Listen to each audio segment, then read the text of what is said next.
والدین کی بے حساب بخشش و مغفرت کے لیے یہ تسبیح ضرور پڑھیں، ان پر سے قبر کا عذاب اٹھا لیا جائے گا۔ حضور اکرم صلی اللہ علیہ وسلم نے فرمایا، جو بندہ یہ تسبیح پڑھ کر اپنے فوت شدہ والدین کے لیے ایصال ثواب کرے گا، فرشتے اس کی قبر کو نور سے نور کر دیں گے۔ وہ تسبیح یہ ہے، بسم اللہ الرحمن الرحیم۔ پیارے دوستو، چلیے پہلے آپ کو دل کو چھو لینے والا واقعہ سناتے ہیں جو ایمان کو تازہ کر دے، اور پھر آپ کو بتاتے ہیں وہ پیاری سی تسبیح جو صرف زبان پر آئے اور بخشش کے دروازے کھل جائیں۔ ایک دن نبی کریم صلی اللہ علیہ وآلہ وسلم اپنے صحابہ کے ساتھ تشریف فرما تھے۔ ایک صحابی نے عرض کیا، یا رسول اللہ صلی اللہ علیہ وآلہ وسلم، آپ کب سے کچھ کھائے بغیر ہیں؟ آپ کے چہرے پر کمزوری کے آثار نظر آ رہے ہیں۔ آپ صلی اللہ علیہ وآلہ وسلم نے مسکرا کر فرمایا، دی گئی ہیں، کچھ کھانے کو نہیں ملا۔ صحابہ کا دل کانپ گیا کہ جو نبی رحمت للعالمین ہیں، جو ساری کائنات کے لیے رحمت بنا کر بھیجے گئے ہیں، وہ فاقے سے ہیں اور ہم آرام میں بیٹھے ہیں۔ اتنے میں حضرت جابر رضی اللہ عنہ نے دل میں ارادہ کیا کہ میں آپ صلی اللہ علیہ وآلہ وسلم کے لیے کچھ انتظام کرتا ہوں۔ فوراً گھر گئے، اپنی بیوی سے فرمایا کہ نبی کریم صلی اللہ علیہ وآلہ وسلم بہت دنوں سے فاقے میں ہیں، کیا تم کچھ پکا سکتی ہو؟ تو انہوں نے کہا، تھوڑا سا آٹا ہے اور ایک بکری کا بچہ ہے۔ حضرت جابر رضی اللہ عنہ نے کہا، بس وہی پکا دو۔ بیوی نے نہایت محبت سے آٹا گوندھا، گوشت پکایا اور کہا، آپ صلی اللہ علیہ وآلہ وسلم کو لے آئیں۔ حضرت جابر رضی اللہ عنہ نبی کریم صلی اللہ علیہ وآلہ وسلم کے قریب پہنچے اور آہستہ سے عرض کیا، یا رسول اللہ صلی اللہ علیہ وآلہ وسلم، تھوڑا سا کھانا تیار کیا ہے، آپ ہمارے گھر تشریف آئیں۔ نبی کریم صلی اللہ علیہ وآلہ وسلم نے مسکرا کر حضرت جابر کی طرف دیکھ کر فرمایا، کتنے آدمیوں کے لیے پکایا ہے؟ حضرت جابر رضی اللہ عنہ نے عرض کیا، یا رسول اللہ صلی اللہ علیہ وآلہ وسلم، ایسا ہی ہے، آپ اور 2-3 صحابیوں کے لیے کافی ہو جائے گا۔ آپ صلی اللہ علیہ وآلہ وسلم نے فرمایا، اچھا پھر سب صحابہ کو جمع کر لو۔ حضرت جابر رضی اللہ عنہ حیران رہ گئے کہ یہ کھانا تو صرف 3-4 افراد کے لیے ہے اور آپ صلی اللہ علیہ وآلہ وسلم سب کو بلا رہے ہیں، مگر وہ خاموشی سے گھر کی طرف روانہ ہو گئے۔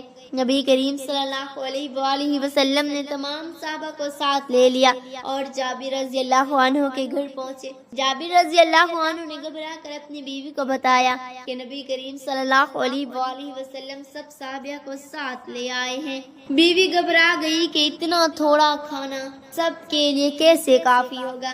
حضرت جابر رضی اللہ عنہ نے کہا، بس تو سب اللہ کی رحمت ہی ہے۔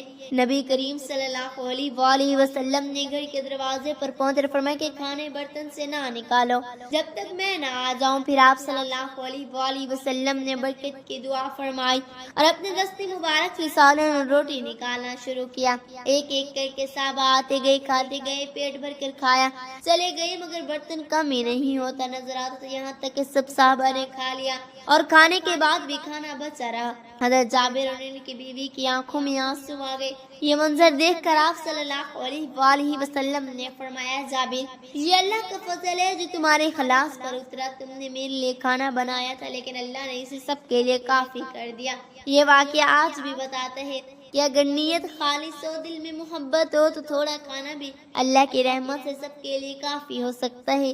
نبی کریم صلی اللہ علیہ وآلہ وسلم نے کبھی کھانے کی کمی کی شکایت نہیں کی، کبھی بھی کسی کی دعوت کو ٹھکرایا نہیں، بلکہ جو بھی تھوڑا بہت ملتا تھا شکر سے کھاتے اور دوسروں کے لیے دعا فرماتے۔ ایک دن حضرت فاطمہ رضی اللہ عنہا حضور صلی اللہ علیہ وآلہ وسلم کے لیے روٹی لے کر آئیں تو آپ صلی اللہ علیہ وآلہ وسلم نے فرمایا، فاطمہ یہ روٹی کہاں سے لائی ہو؟ انہوں نے عرض کیا، یا رسول اللہ صلی اللہ علیہ وآلہ وسلم، 3 دن سے کچھ نہ کھایا تھا، آج کچھ ملا تو پہلے آپ کا حصہ لے کر آئی ہوں۔ آپ صلی اللہ علیہ وآلہ وسلم کی آنکھوں میں آنسو آ گئے۔ فرمایا، فاطمہ یہ میری بیٹی ہے جس نے خود فاقہ کیا مگر اپنے باپ کے لیے روٹی لائی۔ آج ہم کتنا کھاتے ہیں مگر دل میں شکر نہیں ہوتا، کھانے کی قدر نہیں کرتے، جبکہ نبی کریم صلی اللہ علیہ وآلہ وسلم کبھی روٹی کو ضائع نہیں ہونے دیتے۔ کبھی سوکھی روٹی بھی ہو تو اس پر پانی لگا کر کھا لیتے اور فرماتے یہ بھی اللہ کی نعمت ہے۔ بعض اوقات حضور اکرم صلی اللہ علیہ وآلہ وسلم کو صرف کھجور اور پانی میسر آتا، مگر شکر کر کے کھاتے اور کبھی یہ نہ کہتے کہ صرف یہی ہے، بلکہ فرماتے الحمدللہ جس نے رزق عطا فرمایا۔ ایک دن حضرت ابو ہریرہ رضی اللہ عنہ نے دیکھا کہ آپ صلی اللہ علیہ وآلہ وسلم بھوک سے اپنے پیٹ پر پتھر باندھے ہوئے، وہ رونے لگے۔ آپ صلی اللہ علیہ وآلہ وسلم نے فرمایا ابو ہریرہ کیا تم یہ پسند کرتے ہو کہ دنیا تمہیں دے دی جائے اور آخرت چھن جائے؟ حضرت ابو ہریرہ رضی اللہ عنہ نے عرض کیا یا رسول اللہ صلی اللہ علیہ وآلہ وسلم میں آپ پر سب کچھ قربان کر سکتا ہوں، بس آخرت بھی آپ کے ساتھ چاہیے۔ آپ صلی اللہ علیہ وآلہ وسلم نے فرمایا پھر صبر کرو اور شکر کرتے رہو، اللہ تمہیں وہ دے گا جو بادشاہوں کو بھی نصیب نہ ہوگا۔ صحابہ کرام فرماتے تھے کہ ہم نے سب سے زیادہ خوشی نبی کریم صلی اللہ علیہ وآلہ وسلم کے چہرے پر اس وقت دیکھی جب کسی یتیم کو کھلایا جاتا یا کسی مسکین کو روٹی دی جاتی۔ آپ صلی اللہ علیہ وآلہ وسلم خود کم کھاتے لیکن دوسروں کے لیے زیادہ رکھتے۔ کئی بار آپ صلی اللہ علیہ وآلہ وسلم نے خود کو کھانے سے پرہیز کیا مگر صحابہ کے بچوں کے لیے کھانا رکھا اور انہیں کے ہاتھوں سے کھلایا۔ نبی کریم صلی اللہ علیہ وآلہ وسلم کی زندگی بھوک میں گزری مگر کبھی شکایت نہ کی، بلکہ فرمایا جسے 2 وقت کی روٹی مل گئی اور اس کا دل شکر گزار ہے وہ گویا دنیا کے خزانوں کا مالک ہے۔ آپ صلی اللہ علیہ وآلہ وسلم کے لیے دنیا کی نعمتیں آسان تھی، اگر چاہتے تو سونا چاندی سب کچھ قدموں میں ہوتا، مگر آپ صلی اللہ علیہ وآلہ وسلم نے فاقوں کو پسند کیا تاکہ امت کو سکھا سکیں کہ صبر اور قناعت سب سے بڑی نعمت ہے۔ حضرت عائشہ رضی اللہ عنہ فرماتی ہیں کہ ہمارے گھر میں مہینوں چولہا نہیں جلتا تھا، صرف پانی اور کھجور پر گزارا ہوتا تھا، مگر ہم خوش رہتے تھے کیونکہ اللہ اور اس کے رسول صلی اللہ علیہ وآلہ وسلم کا ذکر ہوتا تھا۔ نبی کریم صلی اللہ علیہ وآلہ وسلم کی یہ سنت آج بھی ہمیں سکھاتی ہے کہ رزق کم ہو یا زیادہ دل میں شکر اور زبان پر ذکر ہو تو ہر وقت سکون رہتا ہے۔ آپ صلی اللہ علیہ وآلہ وسلم نے فرمایا جو بندہ اللہ کا دیا ہوا کھانا کھا کر الحمدللہ کہتا ہے اللہ اس کے لیے جنت میں محل بناتا ہے۔ ہمیں چاہے کہ ہم بھی اپنی روٹی کو نعمت سمجھے اسے ضائع نہ کریں، کھانے سے پہلے اور بعد میں دعا پڑھیں، کھانے والے ہاتھوں سے کسی محتاج کو کھلائیں۔ یہی نبی کریم صلی اللہ علیہ وآلہ وسلم کی سنت ہے اور یہی ہمارے لیے کامیابی کا راستہ ہے۔ پیارے دوستو، رسول اللہ صلی اللہ علیہ وآلہ وسلم نے فرمایا جو شخص اپنے والدین کے لیے دعا کرتا ہے اور ان کی مغفرت کی طلب کرتا ہے اللہ تعالیٰ اس کے والدین کی قبروں کو نور سے بھر دیتا ہے اور اس بندے کے لیے ہر نیکی کا ثواب لکھ دیا جاتا ہے جو اس نے کیا ہی نہ ہو۔ یہ عمل اتنا پسندیدہ ہے کہ فرشتے بھی اس کے لیے رحمت کی دعا کرتے ہیں۔ ایک شخص نبی کریم صلی اللہ علیہ وآلہ وسلم کے خدمت میں حاضر ہوا اور عرض کیا یا رسول اللہ صلی اللہ علیہ وآلہ وسلم میرے والدین فوت ہو چکے ہیں، کیا میں ان کے لیے کچھ کر سکتا ہوں؟ آپ صلی اللہ علیہ وآلہ وسلم نے فرمایا ہاں تم ان کے لیے دعا کرو، ان کے وعدے پورے کرو، ان کے رشتہ داروں سے حسن سلوک کرو اور ان کے دوستوں کا احترام کرو۔ ایک اور جگہ آپ صلی اللہ علیہ وآلہ وسلم نے فرمایا کہ جو شخص اپنے والدین کے لیے روزانہ مغفرت کی دعا کرتا ہے اللہ تعالیٰ اس کے درجات بلند کرتا ہے اور اگر والدین جنت میں بھی ہوں تو ان کے مقام میں اضافہ ہوتا ہے۔ حضرت سعد بن عبادہ رضی اللہ عنہ نے نبی کریم صلی اللہ علیہ وآلہ وسلم سے پوچھا یا رسول اللہ صلی اللہ علیہ وآلہ وسلم میری ماں فوت ہو گئی ہے اور وہ کوئی وصیت نہ کر سکی، اگر میں ان کی طرف سے صدقہ دوں تو کیا انہیں فائدہ ہوگا؟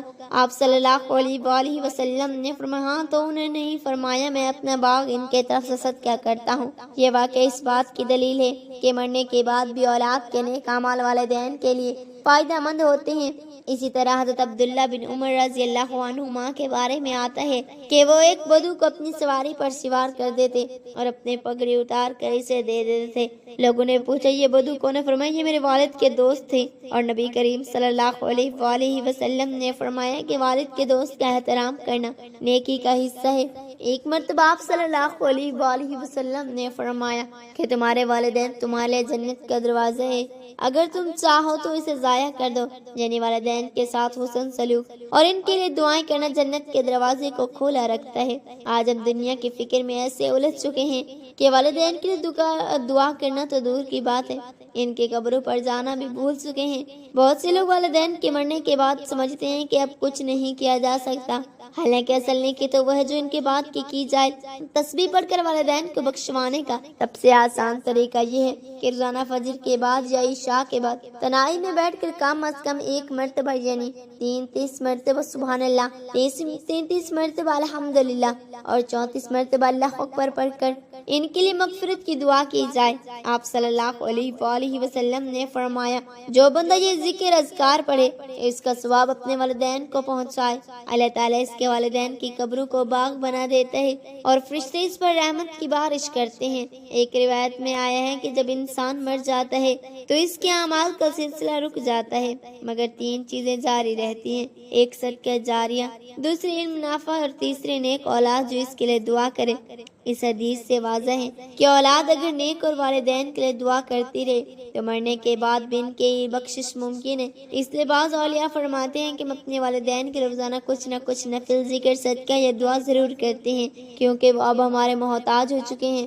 زندگی میں وہ ہمیں دعا دیتے تھے، اب وہ ہمیں ہماری دعاؤں سے پہنچاتے ہیں۔ ایک اور حدیث میں آتا ہے کہ جو شخص روزانہ اپنے والدین کے لیے مغفرت کی دعا کرے، اللہ تعالیٰ اس کے رزق میں برکت دیتا ہے، اس کی اولاد کو نیک بنا دیتا ہے اور دنیا اور آخرت کے خوف سے اسے محفوظ رکھتا ہے۔ حضرت علی رضی اللہ تعالیٰ عنہ فرماتے تھے کہ میں نے جب بھی رزق میں تنگی دیکھی والدین کے لیے دعاؤں میں اضافہ کر دیا اور اللہ نے میرے لیے راستے کھول دیے۔ اگر کوئی شخص چاہے کہ اس کی والدین کی قبر عذاب سے محفوظ ہو جائے تو اسے چاہے کہ روزانہ چند لمحے نکال کر ان کے لیے تسبیح پڑھے اور یہ دعا کرے، اے اللہ میرے والدین کی بخشش فرما، ان پر رحم فرما، ان کی قبروں کو منور فرما، انہیں جنت الفردوس عطا فرما، ان کے درجات بلند فرما، ان کی غلطیوں کو معاف فرما اور قیامت کے دن ان کے چہروں کو روشن کر دے۔